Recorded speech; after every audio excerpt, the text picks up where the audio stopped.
व्यंग्य। अरे ये क्या हुआ। अपनी टू व्हीलर पर फुर्र से उड़ती हुई परियों की कतार देखकर रिंकू जी के तो होश फाख्ता हो गए। यह क्या, सभी युवतियों के सिर रंग बिरंगे कपड़ों से बंधे हुए हैं, साथ में आंखों की खूबसूरती बढ़ाता हुआ गॉगल। इन गोरे गोरे मुखड़ों पर काला काल चश्मा देखकर वे तो बिल्कुल हैरान हो गए थे। लेकिन पिंकू ने समझाया, ब्रदर हैरानी की कोई बात नहीं है, गर्मी के मौसम में यह नज़ारा तो बिल्कुल आम है। पहले रिंकू सोच रहे थे कि क्या पता इन युवतियों ने किसी से कोई उधार ले रखा हो, इसलिए मुंह ढांक कर निकल पड़ी हो, या क्या पता किसी ब्यूटी पार्लर से सजने संवरने की देनदारी चुकाना न पड़े, इसलिए ये निकली हो इस तरह से रूप बदलकर। पिंकू यह पूछता कि ये छाता लेकर क्यों नहीं चलती, उसके पहले ही रिंकू ने उसके मन की बात भांप कर कहा, डियर, छाता लेकर चलना बुढ़ापे की निशानी है।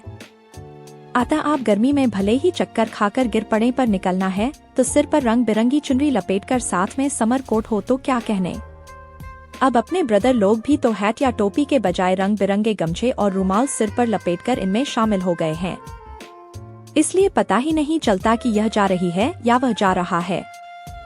रिंकू ने पिंकू के सिर पर एक चपत लगाते हुए कहा, लगता है तू तो पिटेगा, साथ ही मुझे भी 44 डिग्री टेम्परेचर में बिना आयल के तलवा डालेगा। कहीं किसी ने हमारी बात सुन ली तो समझो खैर नहीं, इतनी पिटाई होगी कि अगली कई पीढ़ियों तक गंजी औलादें पैदा होंगी। अच्छा कहकर पिंकू ने तौबा की, लेकिन दिल से युवतियों के ढके छिपे सिर की बात स्वीकार नहीं कर सके। उन्होंने किसी को कोल्ड ड्रिंक पीते हुए या भर गर्मी में चाट पकौड़ियां उड़ाते हुए खुले सिर नहीं देखा है। इस तरह से छिपे होने का एक फायदा यह भी है कि आप कहीं भी जा सकते हैं, एंजॉय कर सकते हैं, किसी को कानों कान खबर तक नहीं होगी। काश वर्ष भर गर्मी का यह मौसम निगोड़ा इसी तरह बना रहे।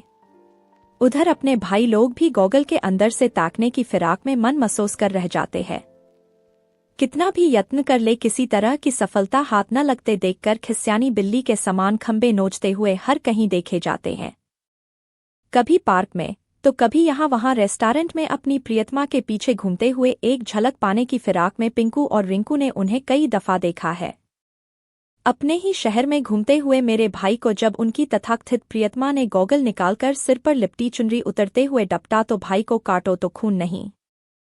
वे सिर पर पाँव रखकर सरपट इस तरह भागे कि पीछे पलटकर नहीं देखा, क्योंकि वह उनकी मासूका नहीं, नवनियुक्त महिला पुलिस इंस्पेक्टर थी।